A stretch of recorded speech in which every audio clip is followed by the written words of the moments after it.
म भएर रमाइलो हात म विदेश गएपछि के गर्नु त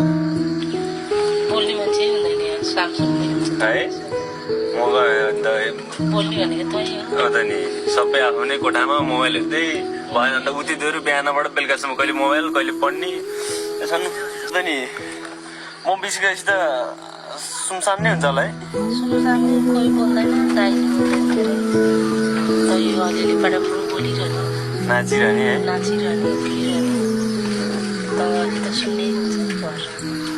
मलाई साह्रै याद आउँछ होला घरको खासमा गएको होइन कतै टाढा जान त गएको छु जान त गयो तर धेरै टाइमको लागि गएको छैन नि त कस्तो कस्तो नेपाल मात्रै हो र त्यो त 4-5 देश चार राख्छु र भयो नि आउँछ भन्नु थियो नि त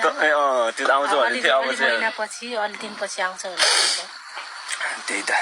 अब त्यो जस्तो भए पनि मलाई पनि आउँछ घरको यादहरू घरमै पाइला पाइलामा रमाइलो थियो